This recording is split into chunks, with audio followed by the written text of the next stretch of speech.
Hey guys, welcome back to Magic TV. My name's Craig. It is 9 o'clock, which means it's time for a Talk Magic. Today, I have done over 250 Talk Magics, but this is the Talk Magic that everybody has been waiting for. This is the Talk Magic that everybody wanted, but no one's asked for. But everybody, this what else could be a Christmas Talk Magic, but this one. I'm going to interview probably one of the most famous people in magic right now. He is the star of the world famous hit documentary, The Mattumentary, currently in season 2. He is probably, I would say, I can't think of anybody else who has made it to like a starring role in the Blackpool Magic Convention, actually in the program, after just being in magic properly for a year. I don't think that's ever been done before. He's probably one of the busiest working professionals in the UK right now.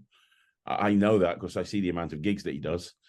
Already, after only performing for about a year, he's done illusion shows, cabaret shows, close-up, kids shows, you name it, he's done it. And he's going to be performing his full one-man show at the House of Secrets Magic Convention, at the Blackpool Magic Convention. He is the one and only, the legend himself, Matt Clewley. How you doing, Matt? All right. You know, every time I do one of these interviews, I always big the person up that I'm interviewing. That was tough. It was hard to figure it out, but I got there. I can imagine. I feel in all seriousness, mate, in all seriousness, because I was joking around a bit there, but in all seriousness, you've achieved a lot. I mean, let's be honest. Season 1 of the Mattumentary was last December. December 2022. You couldn't even do magic. I was taking you to smoke and mirrors, and you were going jelly-legged at the thought of performing to one group of people.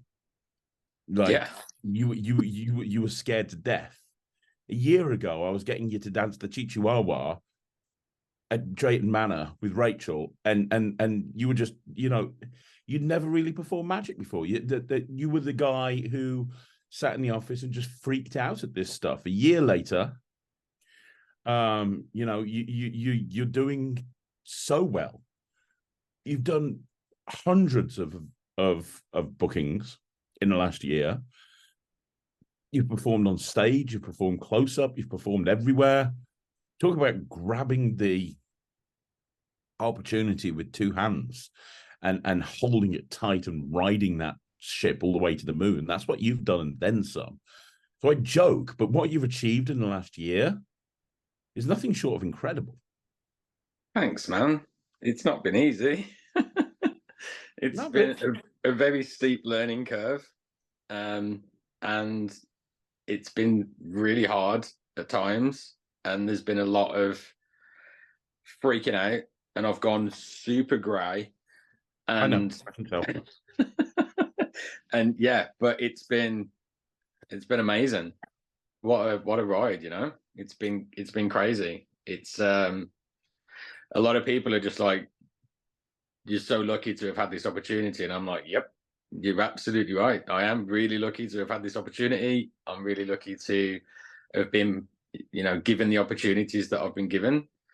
And that doesn't pass me by. I've kind of grabbed every opportunity that's come along, moaned about some of them, but I've done it. But I've done it and got on with it. And it's been crazy. It's been crazy. It's like, it does actually blow me away that like you've done all of this in a year as well. Like you're going out to events with people like myself and Nemid Phoenix, and you're getting as good a reactions as we are, having had very little performing experience as a magician. And it just shows that, like, a lot of people that come into magic, they want to go out and perform. They want to go out and take that leap to being a performer, but they're worried. They're nervous. They're nervous about taking that leap. And it kind of shows just what you can achieve if you put your mind to it and you have a positive mental attitude, and you can just go out and say, you know what, I'm going to do this. And that's what you've done. Yeah, there's been plenty of times where I've been with one of you guys or on my own and just stood outside the venue or just sat in my car and just panicked, like absolutely panicked, full on imposter syndrome. Oh my God, what am I doing? Why am I doing this? I can't do this. I'm way out of my depth. It's just going to be a disaster. But you've just got to, I guess I've just, because of being a performer for so long, I had that the first time I did the Rocky Horror Show. My director was there with me and she was just like, she could see how nervous I was. And I was about to walk out on stage in front of 3,000 people and do a 9.5-minute monologue on my own. And she just stood there and she looked at me. She was like, "You okay?" And I went, "Just give me a minute. Give me a minute." And she was like, "Okay." And she walked away, left me, and I just had to. And then you walk out on stage and boom. And it's the same when you walk into a venue. I stand outside the venue and I freak out and I tell myself 1,000 times that I can't do it. And there's a million things going through my head, self-doubt. And you just, as soon as you walk through that door, you just have to switch it on. Yeah. And what drove it home to me, if you watch the latest episode of the Mattumentary, you know, there's that clip of you performing color psychology or whatever it is. In front of that audience of like 500, like 16, 17, 18-year-olds who aren't the easiest audience to perform for. No. And you went there and you very wealthy 60, 17, 18-year-olds that don't want for anything. And you went there and you just absolutely killed it. Like you went there and you just like for 14 minutes, just, you know, I didn't need to be there. You were on that stage, you were performing at such a ridiculously high level. And then a couple of days after that, you know, people don't see the amount of gigs that you're doing, you know, being sent over to that holiday park in North Wales. Holiday parks are hard, man. It took me years. That's tough, man. It took me years to get to a point where I was doing holiday parks and doing a decent job of it. And you're going out and you're doing holiday parks. You know, last weekend you were doing holiday parks on the Saturday and Sunday in front of a family audience, which is a tricky thing to do, and absolutely smashing it. Then you're doing illusion shows, then you're doing close-up. You've had, like I say, you've had so much performing experience when you think back to a year ago and you didn't even know what a freaking double lift was. Yeah, I couldn't do a double lift 12 months ago. Well, I mean, honestly, you really can't do a double lift now. But I mean, that was. I can do a double lift. I've got that down. But yeah, going from not being able to do a double lift 12 months ago to what last week was like 7 gigs in 5 days or something. Just crazy busy. And yeah, the 350-seater outdoor amphitheater in the middle of North Wales. In the winter. In the winter, 2 shows back to back, 2 40-minute shows back to back, 5:30 and 6:30, 2 days running. And just, yeah, I remember pulling onto the car park and just sitting there thinking, what are you doing? What are you doing? And I was this close to calling you. I was this close to just calling you and just going, dude, like, how am I going to do this? And then I thought, I know how I'm going to do this. I'm going to do this exactly the same way as I've done everything else over the last 12 months. I'm just going to go in there and I'm just going to get it done. And that's what I did. Just walked in. As soon as I walked through the door, the second I saw someone that worked there, my brain just went boom. And then it's like, okay, where's the stage? What do I need? Blah, blah, blah, blah, blah. And you just turn into that performer that you are. And that's it. And you just crack on. And then I walked out of there on the first day and sat in my car and went, I did it. I got through it. And then there's the realization of, holy shit, I've got to come back tomorrow and do the same thing. And then you just go back and you do exactly the same thing again. You sit in the car for 5 minutes, you freak out, you call yourself every name under the sun, tell yourself you can't do it. And then you force yourself to open the door of the car and you walk through and you just get it done. That's fantastic. It really is. It's hard. Well, let's rewind a little bit and let's talk about your career. And I'm not just talking about your magic career, because that would be very short-lived, and I think most knows what your magic career is. But I think that we look at you as a performer, And normally, at this point, when I interview somebody, I say, "How did you get into magic?"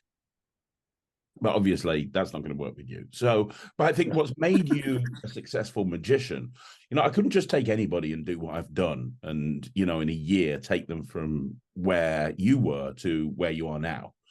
There's very few people that can do that. You can do it because of the experience that you've had as a performer. So let's rewind and let's talk about how you got into performing. Because you've been a performer your whole life on and off. You've done you're a musician, an actor, backup dancer for Take That. Let's not forget that one. Very important that we keep telling people about that. But let's just reverse for a second. Let's just back up. When did you realize you wanted to be a performer? How old were you?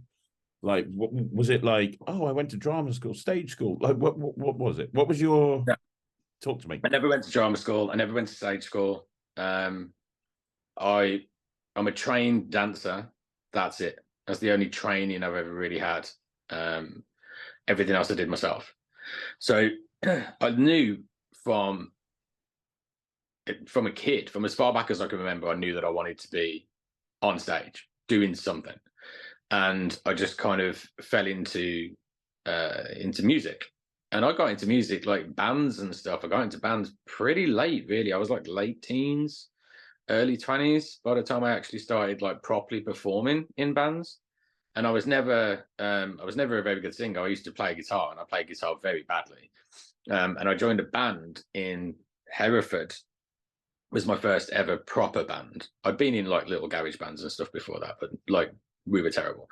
And I joined a band in Hereford, and there was 4 of us, and we were pretty much at the time the only 4 musicians in Hereford, and none of us could sing. So we just played the music, and then we were auditioning people to sing, and nobody was any good.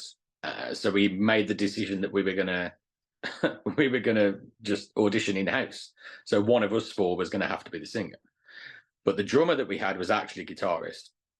The lead guitarist that we had was actually a bass player, and the bass player had only just learned how to play bass. And I was the rhythm guitarist, and I wasn't very good, and none of us could sing. So we weren't a very good band. But we auditioned in house, and I lost. I happened to be the best singer out of the 4 of us. So begrudgingly, I didn't want to be, but begrudgingly, I became the lead singer for the band.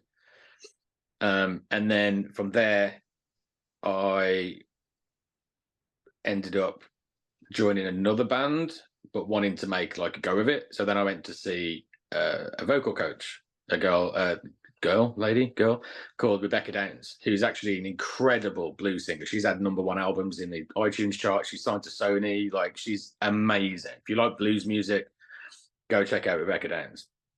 And I got taught how to sing by her. She kind of took me under her wing.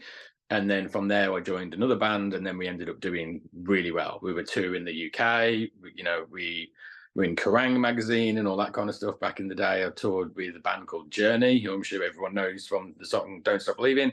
And there was a band from America called Wilson. We did their UK tour with them, and there's a band called Politeria from Poland. So we were touring with these bands from all over the world, and I just kind of absorbed as much as I possibly could. And how old were you at this point? Early 20s. Early to mid 20s by the time the band started doing well. And then I've been in another couple of bands since, like decent bands. And then I've always loved magic. I went to see Darren Brown. I've been to see Darren Brown a couple of times, like way before I met you at that wedding fair. But like the first time I met you was at a wedding fair, and I actually booked you to perform. So, I was willing to spend that money just to have a magician at my wedding. I've always loved magic. It's, I've always genuinely watched the guys on the TV, Chris Angel when he was out, Blaine, and Darren's like a god to me and always has been. So to be able to kind of go into doing a little bit of scratching the surface of what Darren does now is massive for me. It's huge. But yeah, and then I decided I've always loved theatre and going to theatre and going to see theatre shows, but that was one of the things that was always just a little bit out of my reach, or I thought it was. And then I just bit the bullet one day, and I was like, you know what? And I got a lot of flack in the metal community because I was the lead singer of a metal band at the time, and some people were just like, you can't be in a musical theatre group if you sing metal. That's ridiculous. Like, metal singers are supposed to be all like, "Rrr," and you can't go and do musical theatre as well. And I was like, why? Like, I want to do musical theatre as well. And if I want to do musical theatre as well, I'm going to do musical theatre as well. So I went to an audition to get into a musical theatre company, got in immediately, auditioned for the show that they were doing, and got cast as one of the principal characters in my first ever show, and just never looked back. It was amazing. And from there, I've ended up meeting people and then becoming a murder mystery actor and doing plays and doing voiceovers and everything you could possibly imagine. So it all stemmed from music and being a performer performing music, but then I've just branched out over the years because I genuinely love any type of performance, being on stage. That's where I feel comfortable, and it's what I love to do, which is why I work so hard to be able to have, these experiences. Because it's all, I'm definitely the kind of person that would rather work my ass off and go and do something amazing and spend hours and hours and hours on the road and be tired and just to have those experiences than sit at home watching TV on a Saturday night, Mm-hmm. I'm totally with you. And where did you kind of glossed over the acting thing there, but one thing that we talked about on the Mattumentary a lot is your experience as an actor. Yeah. Did that start with the musical theatre company and then progress? Yeah. Did you have a desire to be an actor, or did that just happen organically? Yeah, again, like it was something that I never thought was going to be possible to do. Like, I'm a trained dancer. That's what I was trained to do. I used to dance in clubs when I was a kid, like late teens. I was a trained dancer. So we used to go down to like God's Kitchen and Sunday Central and Gatecrasher and Drop Beats Not Bombs and Slamming Vinyl and all these like hard house and dance and trance clubs. And they used to take us down on a coach down to like Milton Keynes and places like that. And we'd dance from like Friday night to Monday morning. And then we'd come home and sleep till Wednesday. And I was trained to do that. They used to dress us up in all these different gear and suspend us from ceilings and all that kind of stuff when I was a teenager.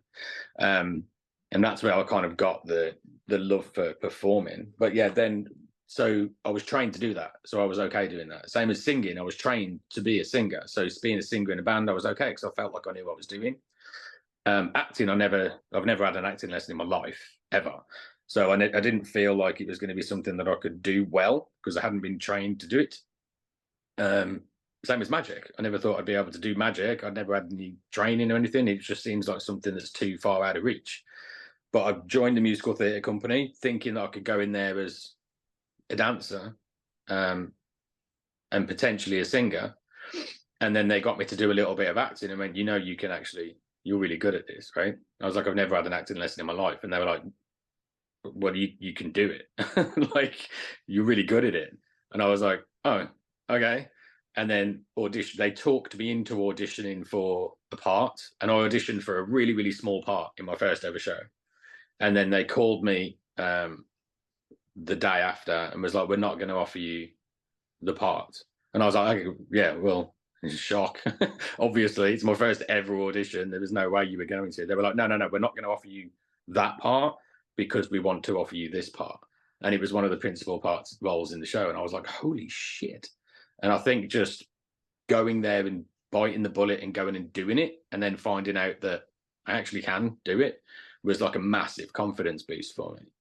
So then everything else that came in acting wise, like the Murder Mystery Company, they called me and said they came to see me at that show. We did Wedding Singer, the Adam Sandler movie, but it's actually a stage show. And we did that, and they came to see me at that show and then called me after the run had finished. The week after run had finished, they called me and just went, look, my name's blah, blah, blah. I work for the Murder Mystery Company. I run this Murder Mystery Company. Do you want to come down and audition for being a murder mystery actor? And I was just like, that's not singing, dancing and acting. I can't hide behind the singing and the dancing. That's just full on acting.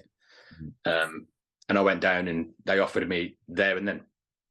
So from then till now, I've been a murder mystery actor. And I love that. I love it as well. It's a great thing to do. It's a really good experience. And then we've mentioned a few times Rocky. How did that all come about?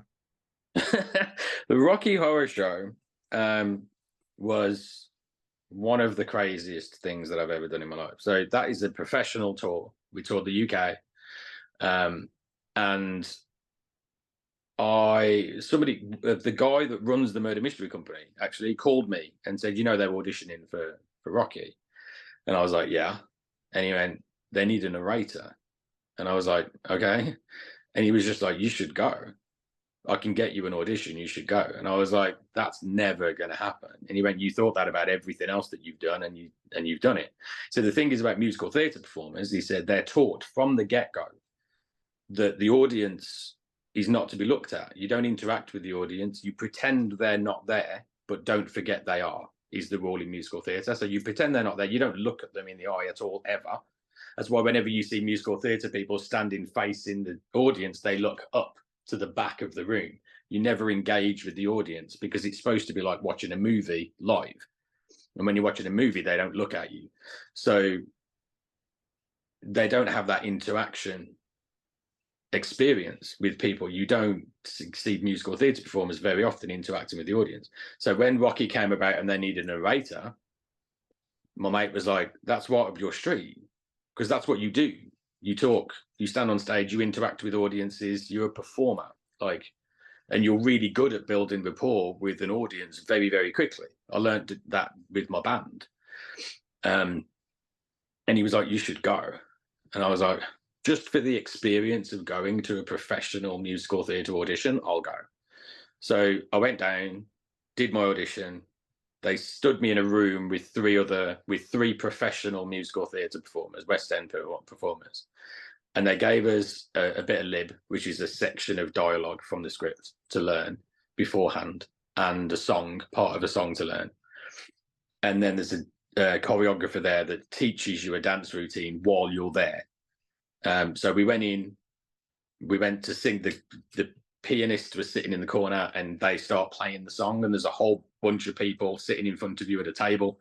And I'm standing there feeling more out of place than I've ever felt in anything in my entire life. And the pianist starts playing, and I go to hit the first note of this song, and all four of us have got to sing it together. And I go to hit the first note of this song and realize that I'm louder than everybody else. And then I listen, and these three are freaking out. They're like super nervous. And something in my head went, fuck this. And I just went, poof. And this fucking song just came out of me. And the pianist looked at me and just kind of winked and nodded as if to say, go on, mate. And I just threw this song out. I don't know where it came from. And I walked out of there with so much adrenaline. I was just like, oh. And then they went, can you come back in and do your lib? So I went in and did my scene. And then you go to a different room, and there's a choreographer there. And the choreographer literally stands there in front of you and does like a 30-second dance routine. And they goes, okay, right, go. And I'm like, fuck, okay. And just did what I could. And then they thank you, and off you go. So I came home, and then 3 days later, my phone went off, and it was the director and one of the producers, and they went, we'd like to offer you the part in the narrator. And I just went, fuck off. And then I was like, oh shit, I'm so sorry. I'm so sorry. I'm so sorry. I didn't mean it. And luckily they were all laughing. And they went, are you okay? And I was like, yeah, I'm so sorry. It was an involuntary reaction. I just wasn't expecting you to say that. And they were like, yeah, we're going to offer you the lead. We're going to offer you the narrator role as the lead narrator. So you'll have an understudy. And I was like, I'm going to have an understudy. And they were like, yeah, you're going to be the main narrator. We're going to offer you, you'll have an understudy, and we'll go through all the details and everything, but welcome to the team. And my heart was like, but yeah, they and it shows just, if you just go for it, it shows what can happen, I guess. And all that was happening while you were learning magic at the same time as well, obviously. All that was happening while I was learning magic, and I was learning murder mystery scripts, and I was still in my band at the time when I first started learning magic, and we were doing panto. It was in the middle of the panto run. That's mad. That's an awful lot. Now, on top of all of that... And I was working for you. And you were working for me. And that's what I was going to say. On top of all of that, for those people that don't know me, my background is in sales. The first company I ever set up was a company called Magic Force Promotions Limited up in Leeds. Wow. That's strong. Yeah, that's true. That was the first company I set up, a sales and marketing company up in Yorkshire. And I've been involved in sales my entire life, and I have not seen many people that are as good at sales as you. Oh, thanks, mate. And obviously that's how you and I mean, we met with you booking me for your wedding, but obviously that ship never sailed. No, Uh, which, probably is a good God. thing. Yeah, looking back, probably a good thing. But then a few years after that, you joined Nonstop Kids and Slightly Unusual as a sales executive.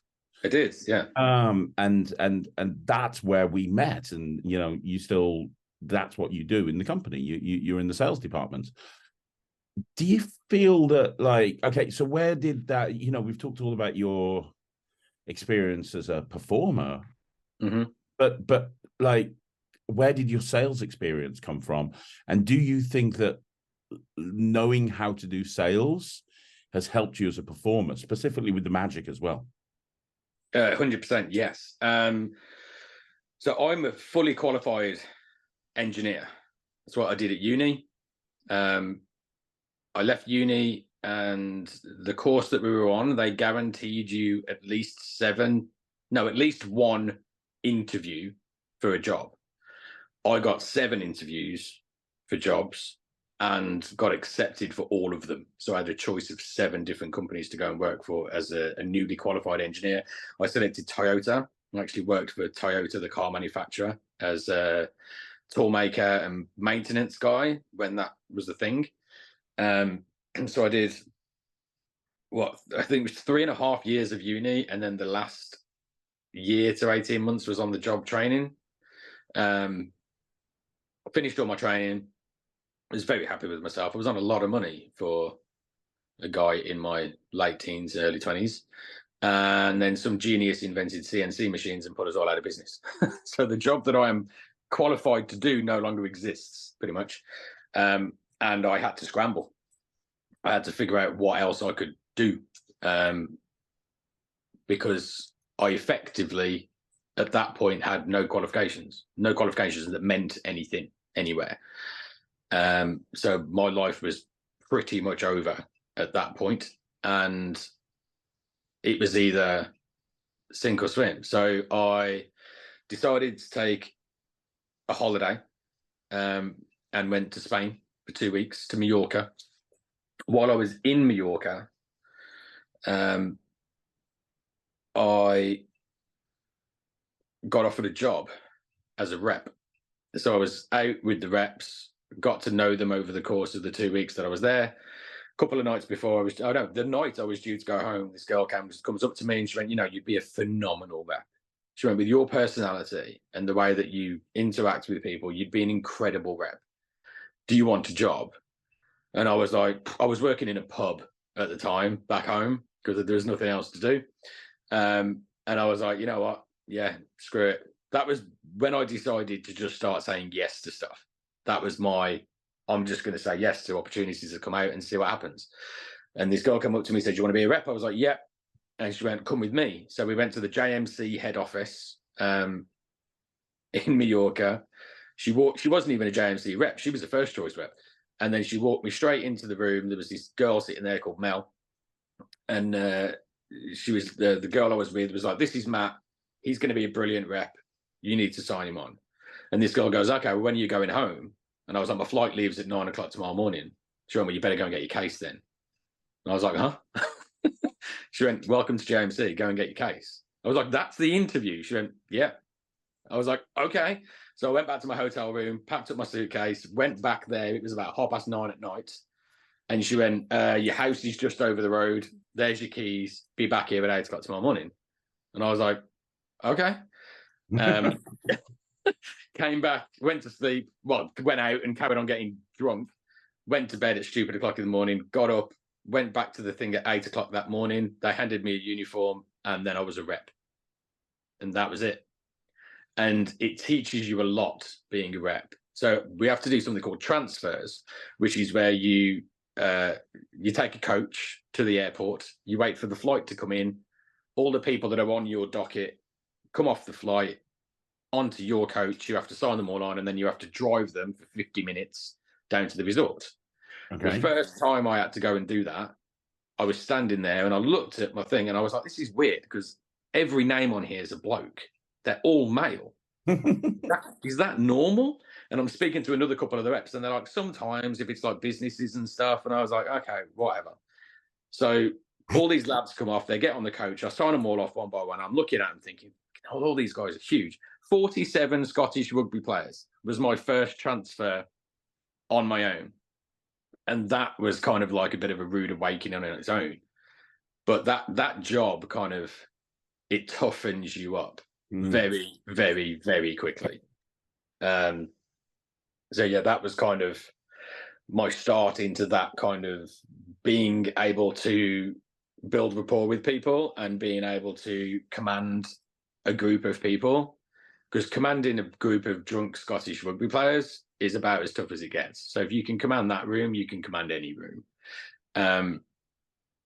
And then from there, when I came home, I've done so many different various sales jobs. I've sold everything. I was a manager of a mobile phone store. I've sold cars. I've sold windows. I've sold flooring. There's not many things that I haven't sold over the years. Wow. Wow. And obviously now you sell entertainment.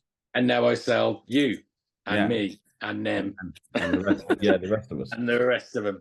So without giving away too many company secrets, which I'd rather you didn't, how, I just want a piece of advice. There's a lot of magicians that are watching this that either want to go pro or they're pro and they want more work. And obviously there's two ways to get more gigs, to get more work. There's marketing and there's sales. You don't really have anything to do with the marketing side of things, but you get as a company, we have hundreds of inquiries pop up every single day and you bring them and book people in. Yep. Any advice for anybody watching this to increase their conversion rate, or, because you're in a very unique position in that you're an experienced salesperson, but you're also now an experienced magician, and you sell probably, I would say you sell more magic gigs than anybody else in the world, because we book more parties and more events in than anyone else in the world. So, and you're the lead, And it's just me and Liz. There's only two of us there. Yeah. Exactly. So any advice for people watching this on how to actually increase their conversion rate, how to get people to go from, filling in an inquiry form to actually turning them into a booking? I don't know. How do you teach someone how to sell something, dude? That's the question. But I'd be remiss if I didn't ask you this question. Okay. I mean, what I do is the hardest thing in sales, but the most effective thing in sales is to build a rapport with somebody. Very, very. If you can build a rapport with people quickly, you've got it. It's the way that you speak to people. My old boss, I worked for the magazine called What's On in Birmingham in the city, which is the job I was doing before I came to work for you. And he used to call me the chameleon because he could tell the kind of person that I was on the phone to by the way that I was speaking to them. And you've said similar things before, and so it's a valid sales technique. It's mirror matching. You mirror and you match to the person you're speaking to. Yeah. So I mean, you don't have to like copy people's voices and stuff, but if you can get to somebody's level, then it's kind of like if you're speaking to somebody really, really posh, you don't want to call them mate. If you're speaking to someone that calls you mate, sometimes that's okay, but don't drop too. Like you still have to remain professional, and it's that kind of line of knowing where to sit with somebody that you can kind of match up wherever what they want you to be. Because people buy from people. People don't buy products necessarily. People will buy from people, and I'm a firm believer in that. Like we don't have to be the cheapest. We don't have to be the biggest, even though in most cases we are. But we don't have to be the biggest. We don't have to be the cheapest. You just have to sell it right, and just trying to listen to people as well. Listen to what they want. Like, as a performer, I know what I want to walk into as a gig, but that might not suit what they have. So you have to make sure that you listen to what they want, you respond accordingly. Don't promise them the world if you can't deliver it. I'm always honest. If somebody says something, if somebody calls me up and says, this is what we want, if I know that that's not going to work, I won't just go, yeah, it's not going to work, but I'll give them an alternative. Like, from my experience, what I've found is, in this kind of situation, if we do this, then this happens. And they'll go, oh, okay, yeah, that makes sense. 9 times out of 10. Sometimes you'll get people that flat out go, no, that's what I want. And then you've got to make a decision as to whether you want the gig or not, because it may do you more damage than good going and doing it. So, yeah, listen to people, build rapport with people as best as you can, and be knowledgeable, man.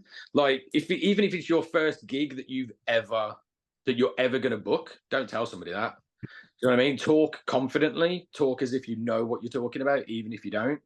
And, you know, confidence sells as well. I think people aren't going to buy from somebody that's stuttering and erming and, you know, leaving gaps and not making sense. And people buy confidence. So when people call us and ask us what we do and how we do it, I very confidently tell them that this is what we do. This is why we do this. And this is the results that we get from the way that we do things. And we're the best. You know, if you book us, you're not going to be disappointed. You're going to get an amazing magician. They're going to have a great time. We've had this many years experience. We do this many events a year, blah, blah, blah, blah, blah. Don't be afraid to sell yourself. Yeah.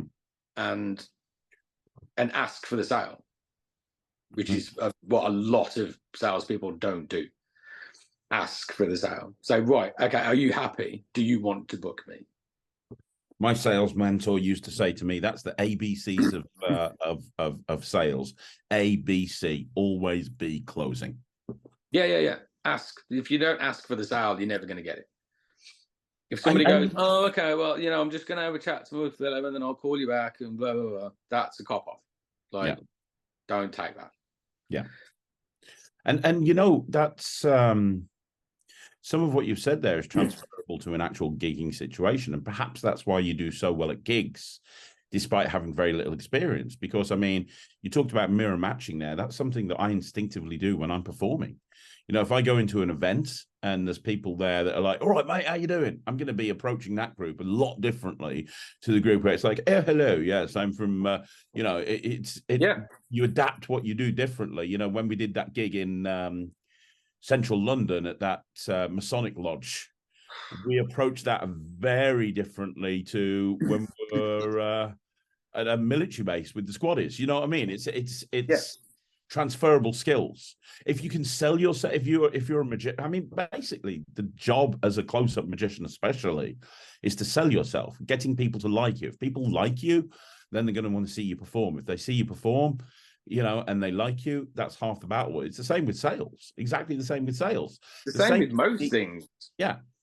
Any performance things, it's the same, you know. When I was in my band, whatever band I was in, whatever gig we were playing, wherever we were in the country or the world, every time I walked into a venue, I'd go straight up to the sound technician, introduce myself, say hello.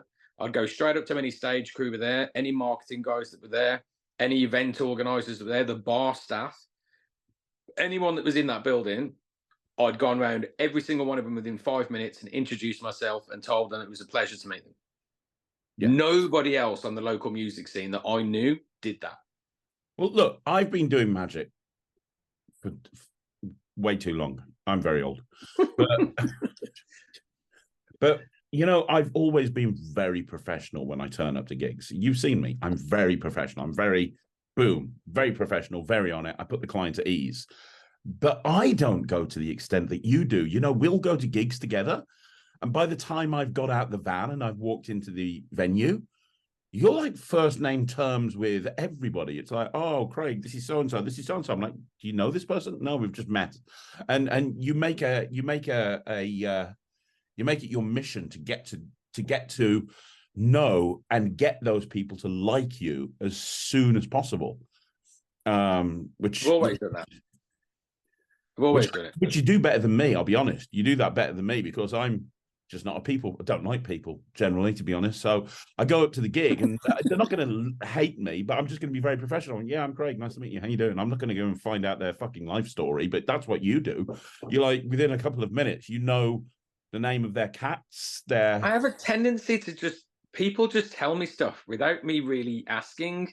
I think it's because I am quite friendly and I am quite open, and people just feel that they can talk to me and tell me stuff. And I think that's the sales thing that I've developed over the years as well. You know, it's building rapport with somebody. If you can just walk up and spend 2 minutes with somebody, and then a complete stranger who's a professional, and then all of a sudden they've told you everything about themselves within 2 minutes, and you haven't really had to do much fishing to get it, then, you know, it's a sales skill. It's a sales thing. And yeah, I've spent a long time over the years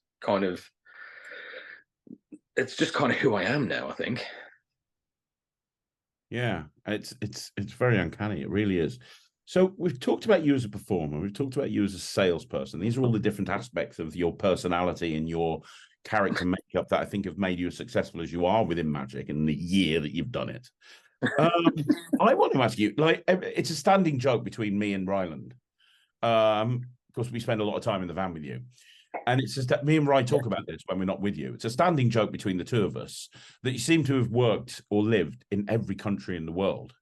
Like, because every time I'm with you, it's like, oh, yeah. I remember when I lived in this country and I lived in this country. We haven't really touched on that, but briefly, you've literally, you've mentioned Spain, but you literally live in like more countries than most people have hot dinners, right? I've visited many countries. I've lived in I think I've had 22 different houses in this country over the years. I lived in Wales for 4 years. I lived in Mississippi in America for a while. Those 4 years lived in Wales, we call those the dark times, yeah. But I lived in Abergavenny. Yeah, it was beautiful, to be fair. But I traveled around a lot with the job that I had, so I wasn't always there, but that's where my hat was at the time. I lived in Germany for a little while. I lived in Spain for 2 years. I lived in Texas for about 6 years. And then I've traveled quite a lot to various different places. But yeah, I'm a bit of a transient. Apparently, according to my mother, who did some research going back to our like great ancestors and stuff, the Peaky Blinders, the TV show. Well, that's based on a real family that were from Ireland, and the two brothers that moved from Ireland over to Birmingham. Apparently, one of those is my great granddad, like the actual ones. So I'm genuinely related. That explains a lot. Yeah, and they were Romany gypsies, so I actually descend from Romany gypsies. So a lot of my friends call me a transient because I'm like never in one place for very long.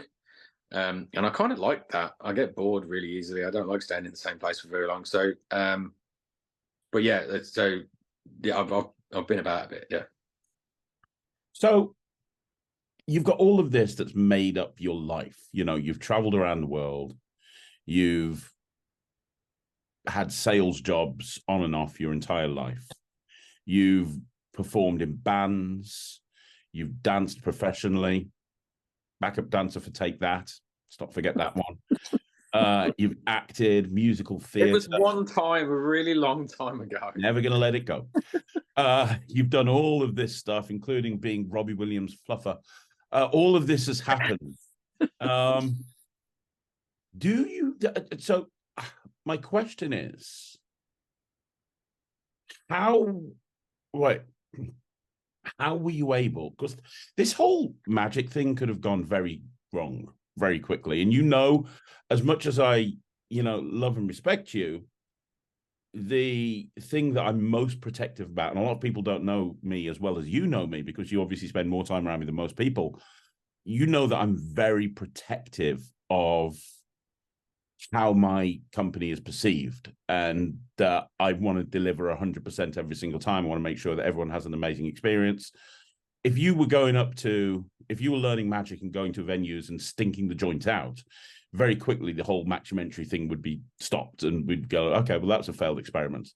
Yeah. You're the one that made it successful and allowed me to continue. How? Let's talk about that for a minute. So, how can you remember how this came about? Because obviously, How the Mattumentary came about? how the whole Magic TV thing came about for you, from your point of view? Because Yeah, Magic TV for me didn't start because you were working with me pre-COVID. Yeah, so And obviously, over COVID, everyone got furloughed, everyone left, and it was while everybody was gone that I set up Magic TV. And then when the world opened up, you came back in, everyone came back into the office. And Magic TV had been a thing. Before that, there wasn't really any videos. There was no performing in the office. It wasn't as mental as it is now. We did daft stuff on TikTok from memory where we were just like doing crazy pranks and I was like throwing bricks at you. But there was always performance in the office. There was always people coming into the office and performing. It was just never filmed. Yeah. Because there was no reason for it to be. And then all of a sudden we all come back from lockdown and there's this thing, this additional company that's been added on. And we're all like, well, how much fucking extra work is this going to put on? Do you know how busy we're going to be right now? The lockdown's just finished. No one's had a birthday party in 2.5 years. And you've set up another company. The fuck are you doing? Was basically our reaction, I think. Yeah. But yeah, I mean, the whole me learning magic, because when I got the call to say there's a sales job available and they want you to come down and have an interview, and you'd spoken to somebody in the office who knew somebody who knew me, and then they were just like, right, we want to get you down. They want to get you down to come and have an interview. And I was like, where the fucking hell has this come from? And they were like, well, you know, you're a salesman. They know you're a good salesman. We need a good salesman. We need you to come down. And I was like, okay. And then I was like, where is it? My point of view, by the way, I desperately want to hear the story. From my point of view, before you joined the company, we always struggled with the sales department. I had great salespeople come in and they lasted like a couple of months because you can be an amazing salesperson. It's very difficult to sell entertainment if you've got no experience as an entertainer. Most salespeople sell a physical product or a service. Yeah. Selling a party or a magician at an event, we really struggled with salespeople. We went through so many salespeople and it just didn't work out for us. Until now. Exactly. Yeah, and then I was like, well, who's it for? And they were like, it's for an entertainment company. I was like, okay, that sounds interesting. And then they went, yeah, it's a guy called Craig. And I was like, the magician? They're like, yeah. And I was like, go book that guy for my wedding. I was like, okay, yeah, let's go down. So I came down and did the interview. We got on really well. And then I left again. I think I came down in a suit, full suit, because I'd just come from the office in Birmingham. So I rocked up in a full suit because that's what I had to wear to work at the time. It felt like a big, massive bellend because everyone just wears hoodies and stuff in our office, don't they? And then I was expecting a call like the following day or something, but then I went to go to work the following morning, and because I worked in central Birmingham, so I used to get the train into work. Walked onto a train, and you're sitting there. Do you remember that? Yeah, I do. Yeah. And I was like, no way, how's it going? And you went, take a seat. So I sat down and we had a conversation. And by the time we'd got to New Street, you'd offered me the job. And then you went, whatever happens, when we call you later on, don't let Sarah know I've already offered you the job. And then Sarah called us. You and Sarah called me later, and I had to pretend to be surprised that I'd been offered the job. Yeah, I remember that. Yeah, and that's how it started with you.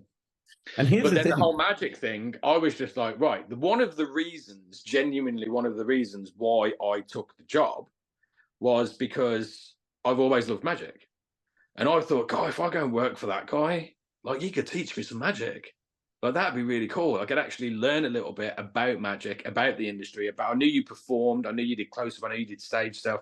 And I was like, I'm going to be able to go and like learn how that side of performance works. I'm already an actor, I'm already in bands, I already do whatever. And, you know, I'm going to be able to go and learn that side of performance as well. And that's only going to be a good thing for, you know, potentially. I mean, I didn't have a career in performance at that point. It was literally just, I was in a band, but I worked in the day, like in a normal, I say normal office. It was still an entertainment company, but it wasn't performing in any stretch. But I was like, that might be like the next step. It might be able to, you know, teach me some magic and stuff and have a little bit of a look behind the curtain. And then I kept asking you and asking you and asking you to teach me magic, and you wouldn't. I was like, what the fuck? This sucks. And then you eventually just went, okay, fine. Well, actually, I seem to remember, COVID hit and we had to furlough all of the staff, and me and Sarah were basically running it on our own. And if you remember, at the beginning of COVID, there was something to do with furlough. Like you couldn't, they stopped furlough or something. I can't remember, but we were in a situation where you ended up leaving because you got yourself. Yeah, you fired me. I seem to remember that. Yeah, but I think it was because no, but it was because they eventually did extend furlough, but there was a period of time where they stopped it, and obviously we had no work, and me and Sarah were trying to keep the lights on just by doing virtual gigs and everything, and so. Like we got to a point where we were like, okay, they're stopping furlough. We can't pay everyone's wages. We're going to have to get rid of a few people. And I seem to remember you were last in.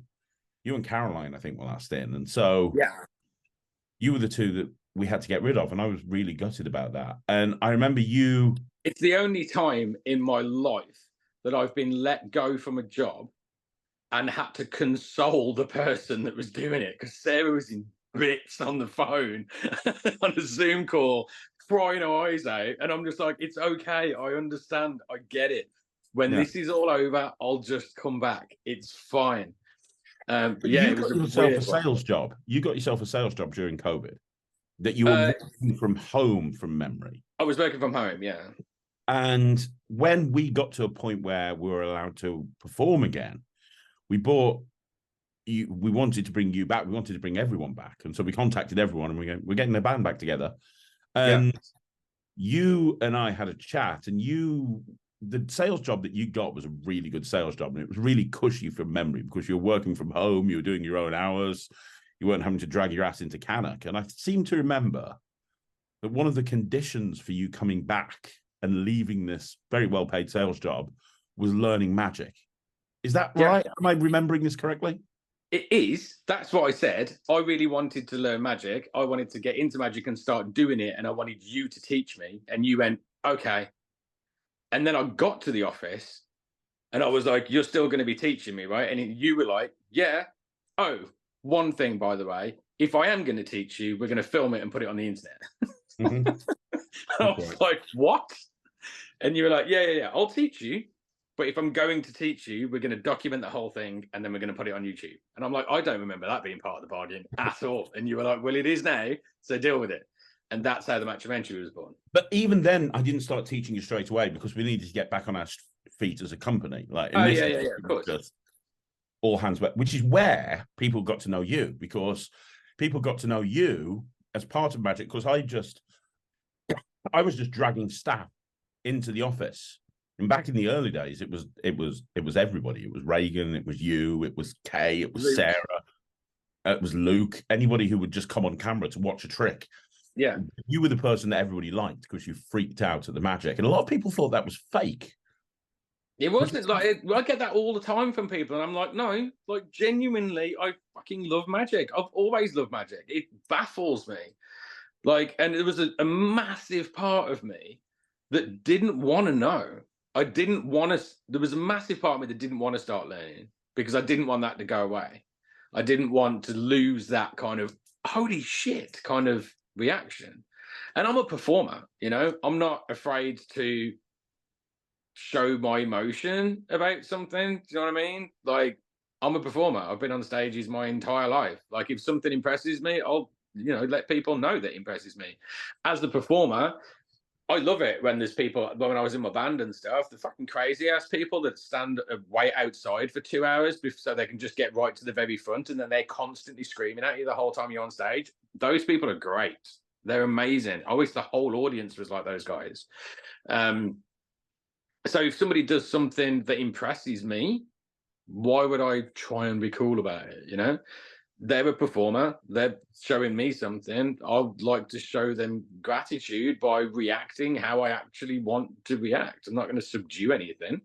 Same as when, you know, I go and perform. I love it when people are just like, "Oh my God, that's amazing," and they stand up and clap and stuff. It's great. It's everyone likes getting that kind of reaction. So I'd never purposefully stop myself reacting like that to magic, even if there's a camera pointed at me. I don't care. So that brings us to the real question that everyone's been asking, which is, you went through this period of time, you came back to Magic TV, you came back to Non-Stop Kids, slightly unusual, all the different companies, but you were getting dragged in front of a camera a lot to watch magic. And then at some point, I was like, right, we're going to start teaching you. It's going to be the Mattumentary. We're going to do it.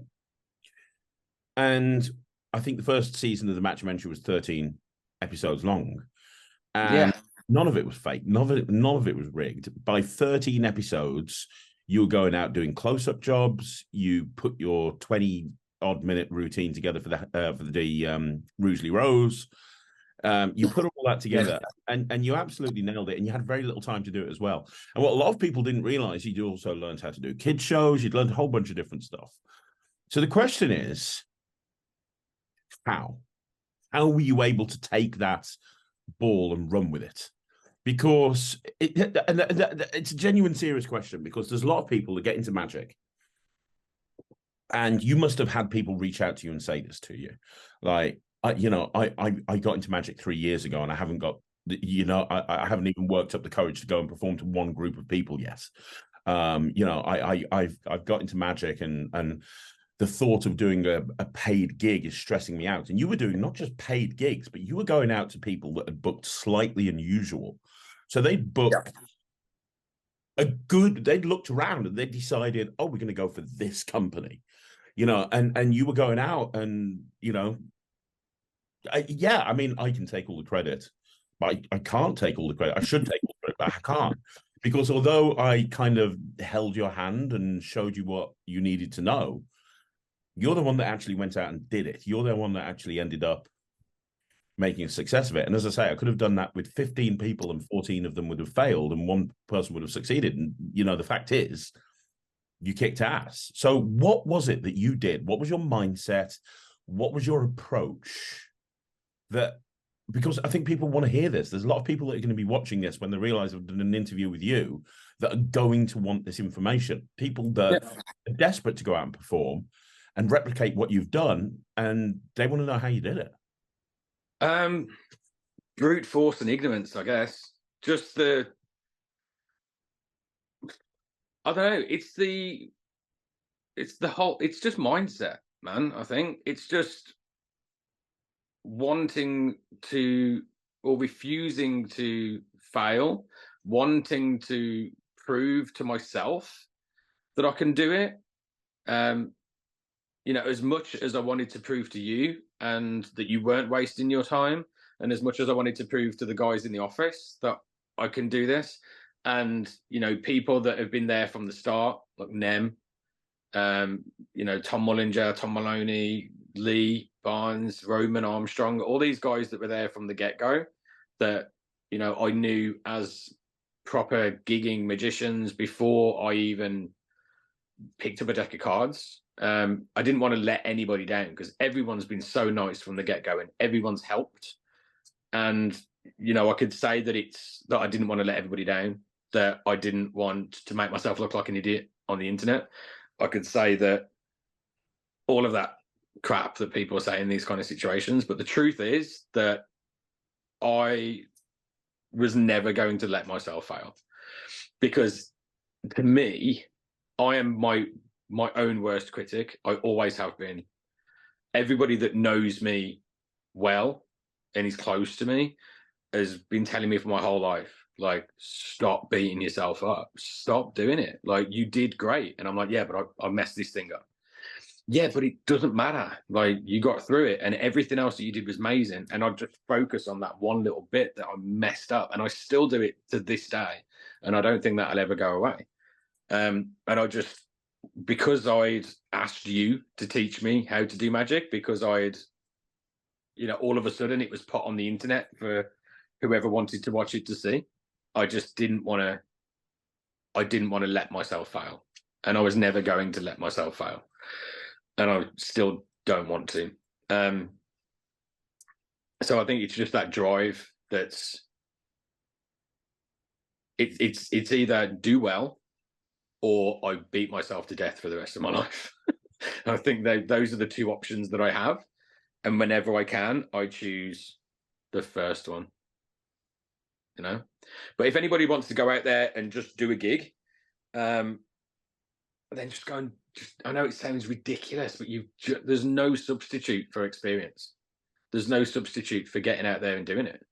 And the steps that you can take, you can ease yourself in gently. You can, go and perform to friends. You can go and perform to family. You can stop people on the streets, but there's nothing that's going to prepare you for when you walk into that venue for the first time. You've just got to eventually do everything you can to prepare. Don't over prepare, because when you get to a certain point, like when I'm learning a script, I'll go over and over and over and over and over a script, and I'll learn it to the best of my ability. But with Rocky, I did this because I was so hell-bent on getting that as perfect as it possibly could be. I had a 9.5-minute monologue at the start of the show, and I went over that. We had 6 months. And from the day that I got that script, I went over it every day, just constant, over and over and over. And it got to a point where we were 3 weeks out from the opening of the show, and I rang the director and I was like, I can't even read the script now.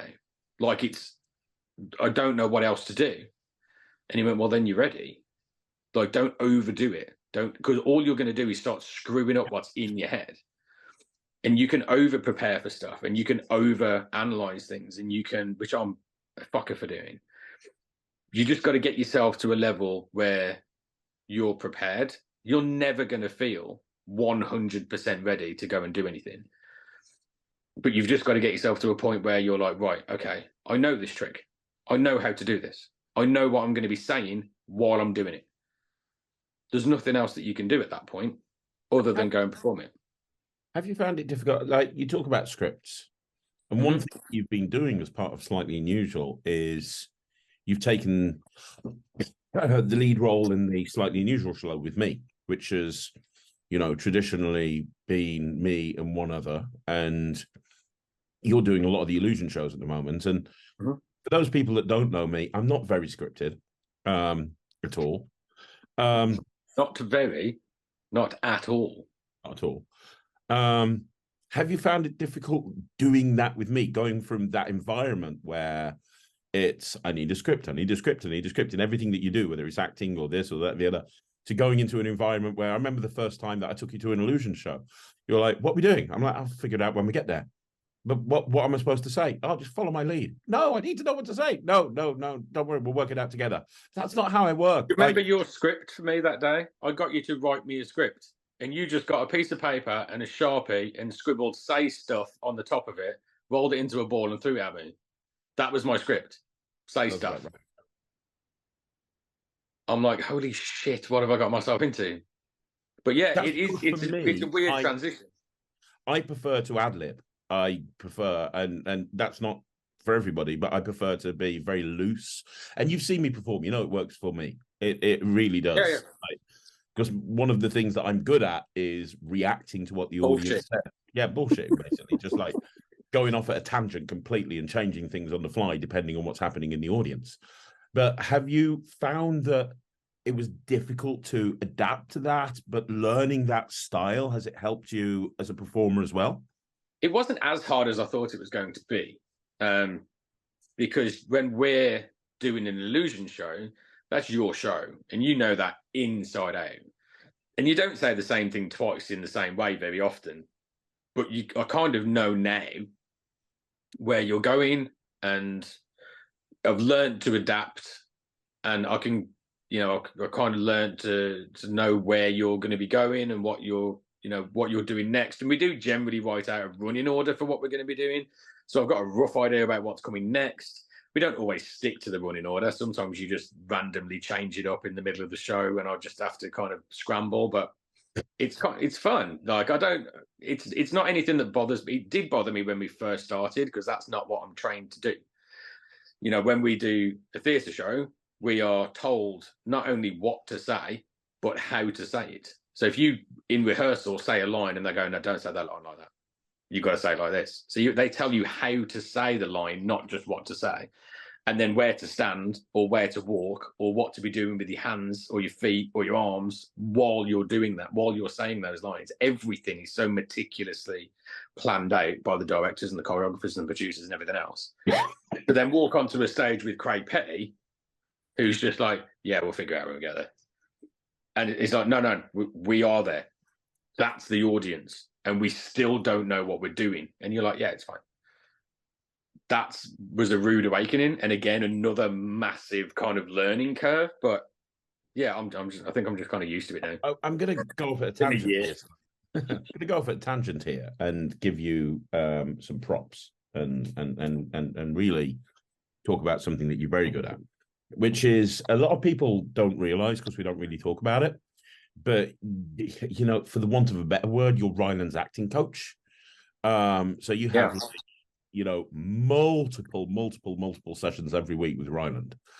And I've never scripted Ryland's naturally, he picks magic up very quickly. A lot of people say, how does he do what he does? You can literally just give him a trick and just say, this is how it's done, and he'll be able to perform it flawlessly, normally within a couple of hours of looking at it, if not quicker. But I've never really gone through the scripting thing with him ever. And for anybody who watches him and has seen him on Britain's Got Talent versus what he's done more recently, whether that be America's Got Talent, that be the live finals of America's Got Talent, Kidology, whatever he's been doing recently, you'll see a massive, marked improvement with him as a performer. And it's something that a lot of people have talked about. And that's because after Britain's Got Talent, you started working with him and working with him on a regular basis. And you took every single one of the tricks that he did and you scripted it for him and literally just went through, this is what you say, this is how you say it, this is what you stand, this is where you stand, this is why you do, this is where you walk over here, this is where, and I don't work like that. You know, I just don't, I can't, you couldn't tell me. So. But he's become so much better. And you can see that on America's Got Talent since you've done that. And you went over to LA with him and you were literally all the way through the audition process, all the way through the live finals. You were working with him every single day going, no, stand over there, stand over there. And I remember watching you thinking,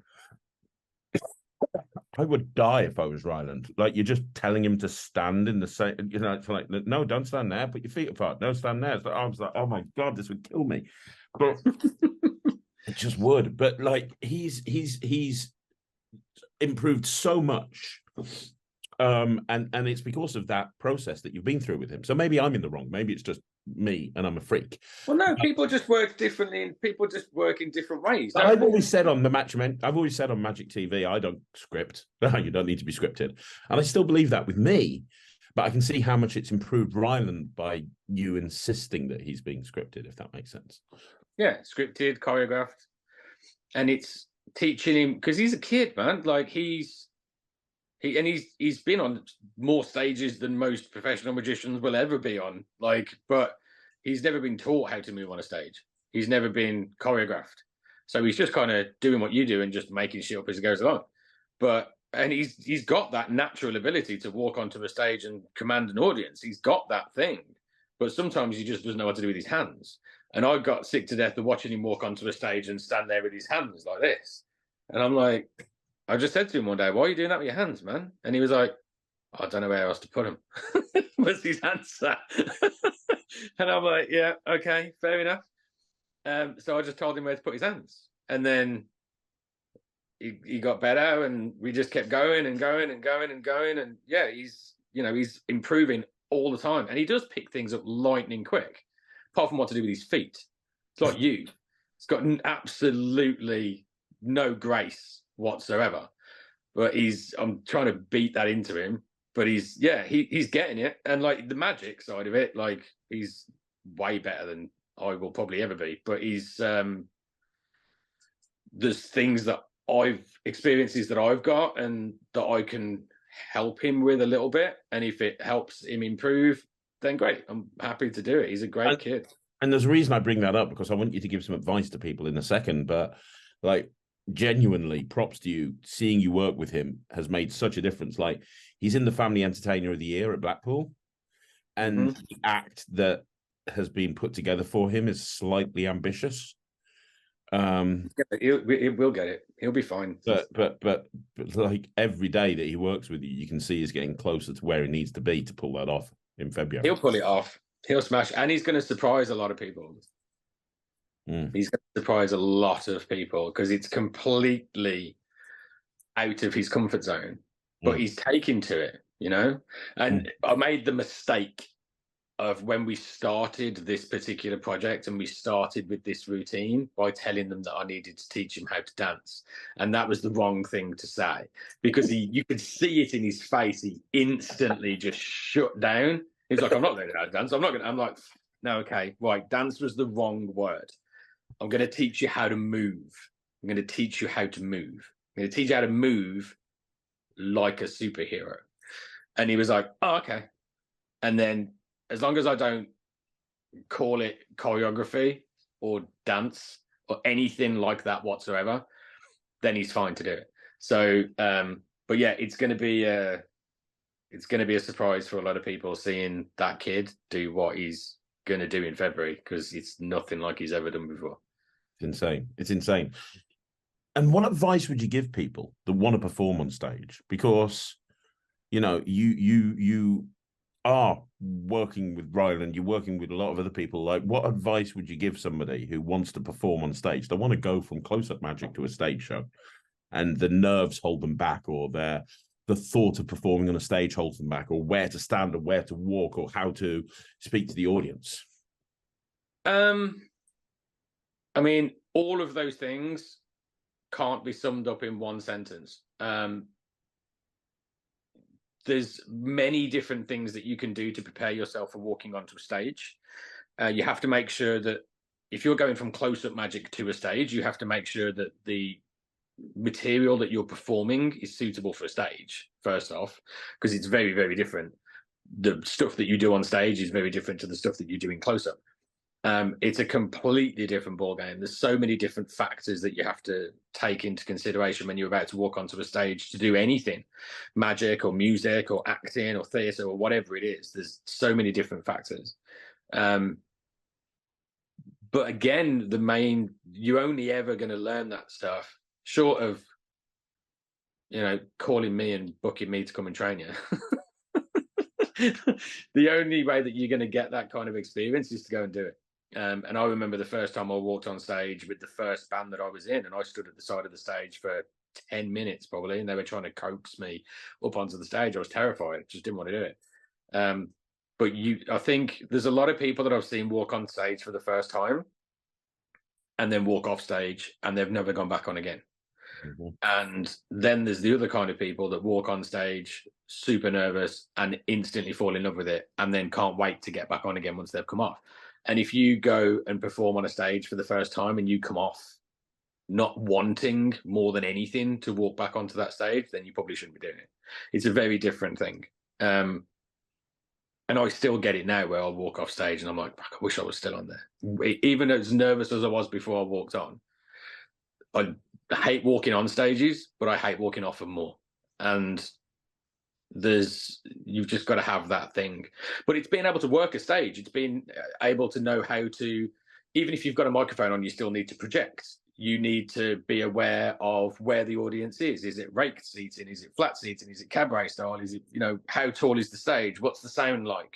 What's the lighting like? And it's just experience of knowing what's going to work and what's not, because things can get lost. So I know it sounds stupid because you've got a whole room full of people sitting staring at you on a lit stage, but things can get lost very, very easily on a stage if you're not aware of what's going on around you. But as far as advice, I mean, I don't know how, short of coming and working for us, or, you know, how would you get yourself onto the stage as a magician? I expect you just find a theatre, put a show together, put a show reel together, do a show and film it in front of friends or something, just so you've got some footage to show people of you on a stage.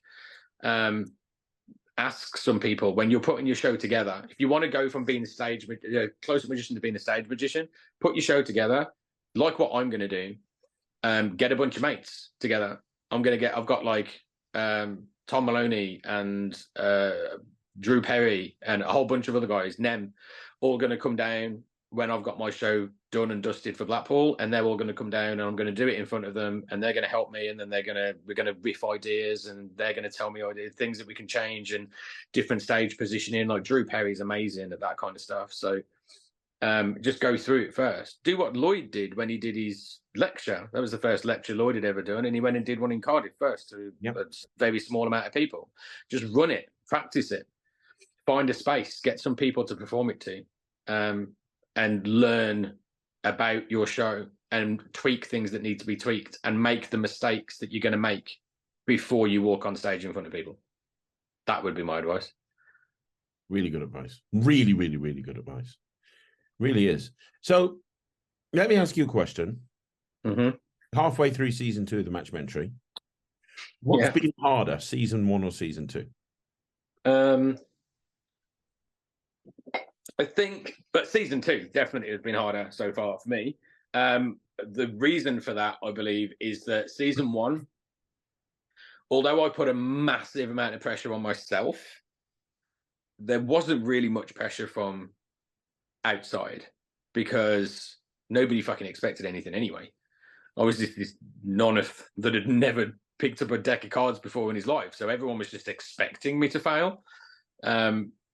And as nice, and I'm not saying that anybody was like mean in any way, shape, or form, because everyone was so supportive and so lovely, and you know, I had loads of help externally away from you to help me get through that, and I wouldn't have been able to do it without, you know, certain help from certain people.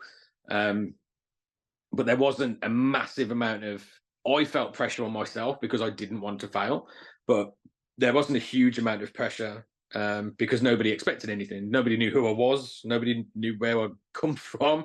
All of a sudden, there's this random guy that used to react to magic being performed. He's now being taught and he's out there performing. It was kind of like a little novelty thing, wasn't it? But this time, I think the expectations are higher and the stakes are higher. You know, doing a 20-minute show at our Entertainer Awards that rerun with our staff and doing 20 minutes there was a massive, massive, massive deal at the time. It's still performing in a theatre to 200-300 people, isn't it? It's still a huge deal. But the Bear Pit and performing at the House of Secrets during the BMC week, that's raising the stakes and then some. So yeah, the pressure, I feel the pressure a lot more this time. I feel the pressure a lot, and I think the stakes are higher, and I think people are expecting more. Yeah. So yeah, this season so far, and the learning curve was steep last time, but again, I feel like if I don't keep pushing and I don't keep, like, the amount of stuff that I've got in here, like magic wise, that I'm learning or about to start learning or halfway through 13 steps of mentalism. I've got Pete Turner's Isabella's Star 3. I'm 28 pages into that at the moment. There's so much stuff I'm trying to learn and trying to cram into my head. But then also, because I'm a gigging magician now, this has been the busiest month of my entire life, December.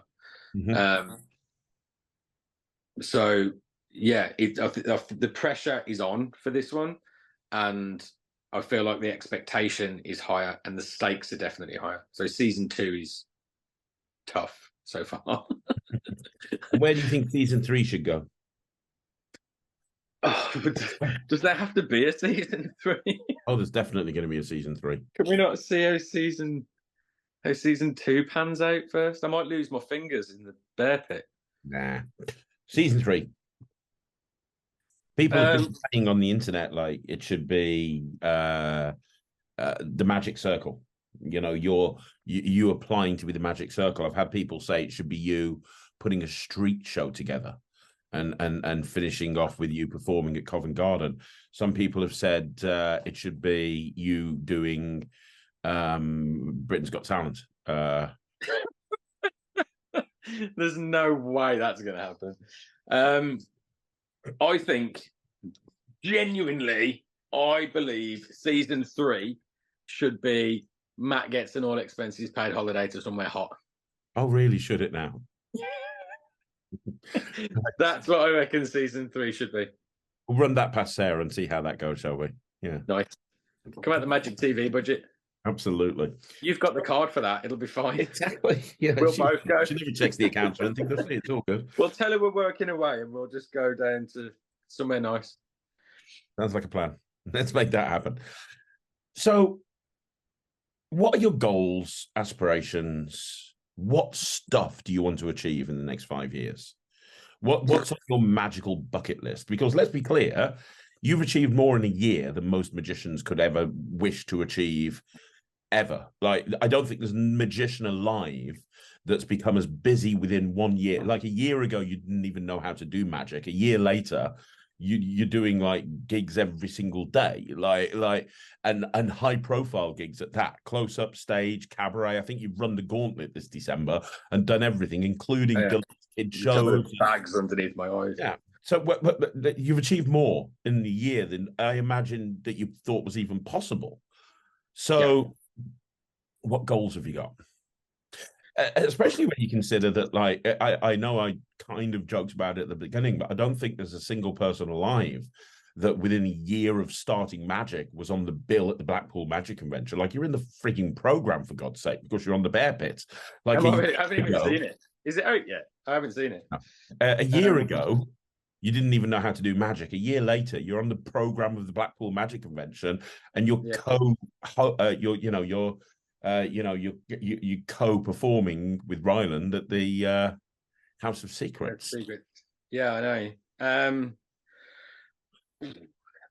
I mean, I just want to, like you say, I mean, to do what I've done in the last 12 months and have the experiences that I've had and progress. I mean, it's not like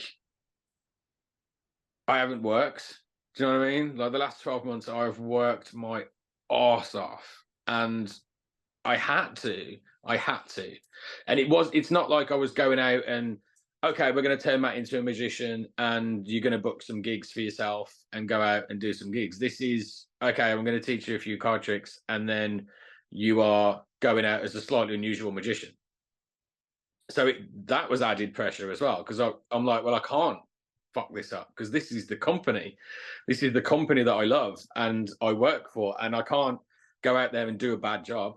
And then you're like, oh, okay, you got a close-up gig this weekend, you and Nemed are going out together. I'm like, what?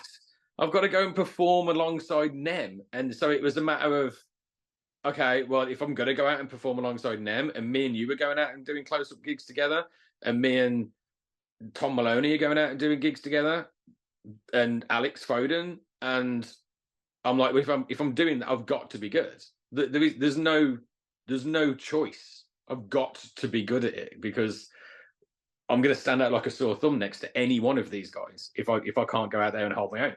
So I think, learning the craft was what I had planned for 12 months ago.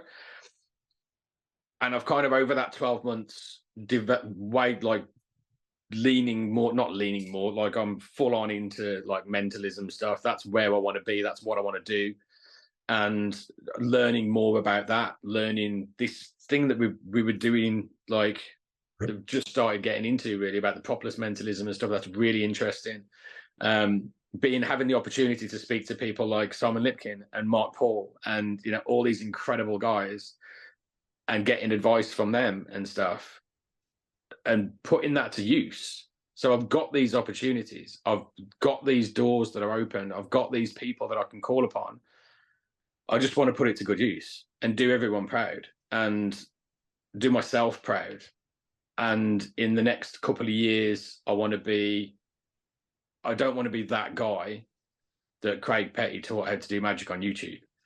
In a couple of years' time, I want to be Matt Clewley. He's a really good mentalist. That's what I want to be. I want to establish myself. I want to get a name for myself, and not just because I was on a YouTube channel. I want to, for people to go, you know what? He started off really late, but he's actually really good. You know what I mean? That's what I want to do. I want to be a good mentalist and be known for being good at what I do. Yeah. And absolutely, you can do that. Like, I know that people have said on YouTube, and I know you've had it said to you, that you're so lucky. Yeah.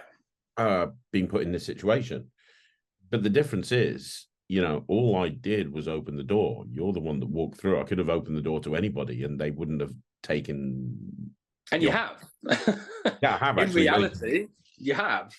And they didn't take the opportunities that were given to them. We've had this conversation before off camera. But yeah, 100%. Like, I really appreciate everything that you've done, and I really appreciate the community, the magic community, for inviting me in. At the end of the day, people could have just been like, who the fuck's this guy? Like, he hasn't been performing magic since he was 6. You know what I mean? But in reality, I have been learning my craft since I was 6. I've been a performer for my entire life. Like, I've cut my teeth as a performer. I've learned my craft. I know how to. I've just done it backwards. So most magicians will be like learning magic from the age of whatever, and then never actually perform anything, or perform, but they don't learn how to perform until they're much later on in life. Whereas I just did it in reverse. I learned how to perform, and then I learned the magic to go with the performance. I just did it backwards to everyone else. But it doesn't mean that I haven't cut my teeth. It doesn't mean that I haven't earned my spot as a performer, because I've been on more stages than most magicians will ever be on over the years. So yeah, I get it when people are just like, you're really lucky to have the opportunities that you've got, and you're really lucky to have Craig teaching you. And I'm like, yeah, 100% I am. But at the same time, I've earned it, and I've worked my arse off for 20 years in the entertainment industry, and then I've worked my arse off even harder for the last 12 months to, learn what I need to learn to go out there and hold my own again, standing next to some of the best in the business. So yeah, I'm lucky, and yeah, I've had opportunities, but other people have had exactly the same opportunities and they're nowhere now. So I got an opportunity, and I'm thankful for the opportunities that I've had, but it hasn't come easy. I've had to work my fucking arse off for this. I agree 100%.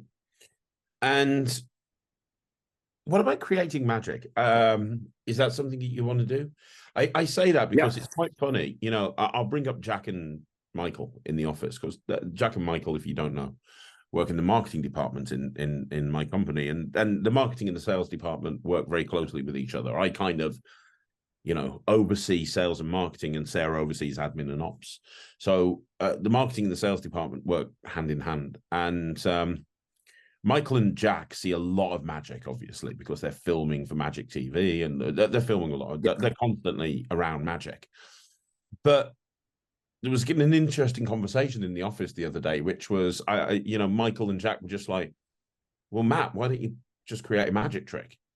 And because they see me just walk into, like, I'm constantly my desk is just like, there's stuff everywhere, because I'm always constantly like creating stuff, and they see me like walk in and just announce, right, I've got an idea for a trick, boom, boom, boom, boom, and I'm like 10 minutes later, I've got like a rough prototype I'm showing people. They look at it as an easy thing. Oh, you can create magic easy. And, they said to you, you're going to create a magic trick, and you're like, what do you think you do? Just create a trick out of thin air? And they were like, yeah, you do that, don't you? No, you don't. No, you don't. But that's what they thought, that because that's what they see. And they see me walking in, they don't know about how difficult it is to create something. It looks like an easy thing. So, but I think that you could do it. Do you have a desire to? I would love to. Yeah, I think when I've got enough knowledge, like I was speaking to Rich Relish earlier today, and he's come up with this idea for the opening routine of his stage show that he's putting together. And he sent me a little bit of a script over, and I gave him my opinion on a couple of bits that he could change scripting wise. And he was like, that's, yeah, amazing. Like, love that. Thank you so much. And because he's done, like, Rich has done so much for me and he's helped me out loads. So I just kind of gave him some ideas from a scripting point of view, because I've got obviously quite a lot of experience within that. And then he went, I've got this idea about what I want to happen, this effect that I want to happen, but I'm really struggling with kind of ideas for it. And I'm like, well, you're probably speaking to the wrong guy, dude, because I'm not going to have a clue how to make that happen. And then something just popped into my head. I was like, well, actually, could you do this? And he went, oh, that's brilliant. Yeah, I love that. Yeah, we could. And then we just started riffing ideas backwards and forwards about what we could do. And like, that was the first time really that my brain's just gone, well, do like that. And then a magician like Rich Relish, someone incredibly good, has just gone, actually, yeah, I didn't think about that, but that's brilliant. And I'm in my brain, I was just like, oh my God, it's happening. It's starting to happen. I'm actually going to start to be able to have conversations with these people soon. I'm going to be able to like input ideas. I'm going to be able to have, you know, an input into things that could actually end up being out there. And like Drew has asked me to go and help him film a tutorial video for a trick that he's releasing. And I'm just like, oh my God, it's like Drew Perry's like a fucking genius. He's like the best kept secret in magic. Yeah. And if he's asking me to go down and help him film a tutorial, he wants me to learn this thing and go and do some live performances. And because he's just like, I reckon you'd smash this, like live performance wise. I think you'd be brilliant. And I'd love to, you know, if we went and filmed some live performances of you doing this, and then you come down and I can talk about the trick, and then you can talk about how to present it on the tutorial, I think that'd be great. And I'm like, oh my God, that's what an honor to be asked to do something like that.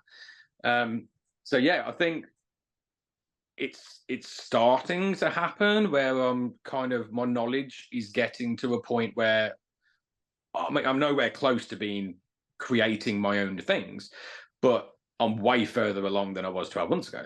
And I'm learning all the time, and I'm reading all the time, and I'm watching things all the time and listening to people. Well, whenever I speak to somebody, I listen to them properly. Like when I had 20 minutes with Mark Paul at the London Magic Convention, I listened to every single word that came out of that man's mouth.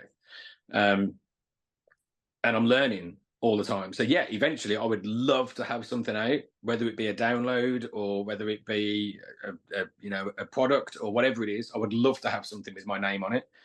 And I really want to get involved in, you know, if I can help in anybody else in any way, like I'm doing, you know, Drew's asked me to come in on his project. I'd love to be able to collaborate with people on projects and, you know, be on tutorials or be on trailers or whatever. I'd love, 100%, like as much of that as could come in, it's like more the merrier. That's amazing. That's amazing. You're an inspiration, Matt. You really are. Nah, man, you are 100%. I'm going to ask you one last question. Which, okay. If you could give one piece of advice to everybody watching this, based on your years of experience as a performer and your year of experience as a magician. If you could give one piece of advice to, actually two pieces of advice, one piece of advice to professional magicians that go out, and one piece of advice to amateurs, hobbyists, what piece of advice would you give to each group of people? I don't feel like I'm equipped to give advice to professional gigging magicians. I don't know if I'd have anything of any value. Professional gigging magicians. Okay, so the professional gigging magicians that I know are the ones that I interact with regularly are some of the best in the country, if not the world, you know, NEM and so on and so forth. Just phenomenally good at what they do. So my advice would be, I guess, to keep going, just keep doing what you're doing, keep inspiring people, keep learning, keep growing, never stop. Don't get, you know, stuck in your ways. Just keep pushing and keep driving and get a goal and go for it and find what the next thing is going to be. You know, 12 months ago, my goal was to hopefully learn a little bit of magic and not make myself look like a complete bellend in front of the internet. And this year, my goals are drastically different because I pushed myself a lot. And there's people like Tom Maloney, who's a professional magician. He's one of our guys. He's phenomenally good close-up magic, and he's working on his stage show now. He's putting something together, and he calls me quite often, and we speak a lot of the time, because he knows that I've got more stage experience than him, and we speak about stuff. And like I'm doing with my show, he's going to put his show together. We're going to go and help each other out and help each other the best way that we can. And I think that, the magic community is quite small. I think the professional gigging magician community is even smaller. So yeah, help each other out. That's, there's no point arguing on the internet and, fucking being mean to people and making people feel bad. And, let's just help each other out. Be a community, a proper community. What's this whole you can't argue on the internet? Nobody told me that. You can argue on the internet. Oh, good. Good. Because that's kind of my thing. I just don't get involved in arguments on the internet. I would rather be friends. And for non-professional, like hobbyist magicians, if you're happy as that and you don't want to be an out gigging performing magician, don't let anybody pressure you into it. Enjoy what you do. Enjoy collecting the magic. Enjoy performing to family and friends. Keep learning. Keep being part of the community. Don't think that because you're not a professional magician, you can't be a part of the community. Everyone's a part of the community. The magic community, as far as I'm concerned, is one thing. Everyone's the same. Everyone just loves magic. So regardless of what you want out of it, like, don't do anything that you don't want to do. Don't feel pressured to go out and perform if you don't want to. If you do, then just go and do it. If you want some advice, message me. I'll happily talk anybody through their first gig. There's already a bunch of people that have messaged me and I've spoken to on the phone or on text messages, and I've given some advice on what I've done in the situations when I've been gigging. And they've messaged me and gone, I went out and did my first gig the other night and it was because of you. Thank you so much. And, I'm more than happy to speak to anybody that wants some advice on getting out there if you really want to. Because if you really want to, you can. And all you've got to do is just go and do it. That is the best advice. If you want it, make it happen. Go and do it. Go and do it. Stop doubting yourself. You can do it. You're good enough. Everybody's good enough. You've just got to believe in yourself.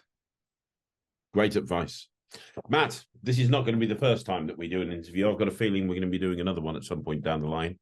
Really? After you've won Britain's Got Talent, we'll do a celebration video. But, there's going to be like 3 people that watch this, and 2 of them are going to be Jack and Mike in the office. No, I think this is going to be one of our most popular videos. You are a big part of Magic TV. I very much doubt that. No, I don't. You're a big part of this whole thing. Me, it's weird. It's kind of evolved into basically me, you, and Ryland. Weirdly, I'm good with it. Yeah, it's kind of the 3 parts of the triangle. I mean, I'm going to start getting paid royalties. Yeah, let's go with that, shall we? Yeah, let's do that. Let's do that. Yeah. Get your people to speak to my people, and my people. Sarah, you are my people. Jack. This has been amazing. He's not even mine. No, but this has been amazing. This has been an amazing interview. I hope that people that have watched this just realize for a minute just how much you have done. We've been on for like an hour, God, well over an hour and a half now. No one's going to have got this far. No, they will. They will. I think you underestimate just how much of an inspiration you are to people. And I think that people hopefully now realize that, there's no such thing as an overnight success. You may have just appeared out of nowhere, but you've spent 30 years getting the experience that you need to be an overnight success, so. Yeah. Like Matt Rife, the new comedian that's just come out. And everyone's like, oh my God, he's just come out of nowhere. No, he hasn't. He's been touring the scene for over 10 years. Mm-hmm. And he said exactly the same thing. Like, in order to be able to be an overnight success, you've got to put a decade's worth of work in before it. Exactly. And I've done double that. So, yeah. And I appreciate all the support, and I appreciate people commenting on the channel and being nice, and people messaging, and coming out and seeing me when we're out and going to Blackpool and speaking to people. I love all of that, and I appreciate all of it. And anyone that's ever shown me any kind of support whatsoever throughout this whole process, then thank you so much. And make sure that you, if you are coming to Blackpool, hang out with Matt, hang out with me. I'm not going to be on the Magic TV stand, so go and nope, that'll be me. We'll have learned everything by that point. Go and hang out on the Magic TV stand. I'm going to be on the Penguin Magic stand. I'm going to be on the Alakazam stand. But go and hang out with Matt on the Magic TV stand. Go and support him in the Bear Pit. Go and support him in the Bear Pit. Go and watch his show with Ryland. Matt's going to be all over the place. He's going to be everywhere. I imagine you're going to be backstage doing the Family Entertainer of the Year, taking Ryland's thing. Yeah, I will do. Yeah. To be honest, honestly, I think even though the thought of doing the Bear Pit scares the hell out of you, and I know it does, and even going and performing at the House of Secrets scares the hell out of you. Yeah, I think I'm still going to be more nervous watching my walk on that. I think the thing you're going to be most nervous about is standing in the wings watching Ryland in that competition. Yeah, 100%. And that's same as America's Got Talent, because there's nothing I can do about that. Yeah, I can't do it. Once I walk out onto the stage, I'm in control. If something goes wrong, I can fix it. If it hits up and the whole thing falls apart, it's my fault. Watching him walk out onto stage, knowing how much work we all put into America's Got Talent, and that's not just me and you, that's everybody else that was involved and that helped. There was a lot of people that did a lot of things for us, and watching him walk out onto that stage was one of the most terrifying experiences in entertainment of my entire life. And that shows the type of person that you are, that you care so much that even though you've got all this other stuff going on, that's the thing that you're most nervous about and you're most scared about. And, the scale of what he's doing at Blackpool, AGT pales in comparison. Yeah, he's got, 4,500 magicians to perform in front of? That's crazy. Mm-hmm. And I've spoken to him about it, and he doesn't give a shit. No, he doesn't. So cool. Just doesn't care. He's like, yeah, we're fine. Yeah. I'm like... I will leave the whole thing with this. We were in the van the other day, me and Matt and Ryland. And I don't know how it came up, but I turned around to Matt, and I said, Ryland loves you, Matt. He really does. Because he does. He respects you so much, thinks the world of you. And I said, Ryland was there in the van with me and Matt. And I just turned around to Matt and said, Ryland loves you, and he just looked up from his Switch, because he was on his Switch at the time, and he just looked at you. You were driving, and just looked at it and you went, yeah, I do, but not in a gay way. I've never seen you unable to speak. I've never seen you just not have words. I had nothing. I didn't know how to respond. Like an 11-year-old's just gone, I love you, man, but not in a gay way. How do you don't need to respond to that. He said it all, didn't he? Yeah. He's a great kid. He's fucking annoying sometimes, but he's a great kid. And yeah, I will be more nervous watching him walk out on that stage than I will be for me performing. And that's not discounting how nervous I'm going to be performing, because I'm going to be a wreck. But I remember watching him walk out onto stage from the wings at America's Got Talent, and it was fucking terrifying. But yeah. It's going to be an amazing experience for him. It'll be an amazing experience for us, and he's going to smash it. He's going to smash it. I'm not worried about him. He's going to smash it. And you are going to smash it. You're going to smash the Bear Pit. You're going to smash the Bear Pit. You're going to smash the House of Secrets, and I think you're going to have a lot of people turn heads. I really do. I hope so. I really do. I'm going to give it my all. I'm going to give it what I've got. And if I walk off that stage and it's not great, but I've given it everything I possibly could, there's no reason for me to be unhappy. So that's what I'm going to do. I'm going to give it everything that I've got and see what happens. Absolutely, man. You're awesome. You really are. The Mattumentary is taking a break next week because it's Christmas programming. But you'll see more of Matt. Let me give you a few dates. January the 1st of the 1st of January, which is Monday, I believe, 2024. Matt is taking over Magic TV, and he's doing a 5x5 special. And I have been promised, even though I haven't seen it yet, I've been promised there's not a Sven deck. Yeah, there's not a Stebbins deck. There's not No, an Birdie die in sight. no, no, So no, that'll no. be unique. Then he's back on Tuesday, the 2nd of January, with a Matt test or a Craig test. It'll be one of those because that happens every Tuesday. And then the Mattumentary will return on the Thursday, the 4th of January, which is the lead up to the Blackpool Magic Convention, where we start taking things very, very seriously. But Matt, it's been great finding out more about you, and I hope everyone that's watched this, and there are going to be a lot of people that watch this, I hope they've paid attention to everything that you've done. Thank you, not just for being on this interview, but being an amazing part of Magic TV. It wouldn't be there without you. Being an amazing part of this company. This company would not be the same without you. And, proud to call you a friend. So, I mean... mate, check you out being all nice. It's your one compliment that you're going to get in here, so savor it, because it's the only one you're going to get. But, my compliments have now run dry. Yeah, but, I've got it on film forever.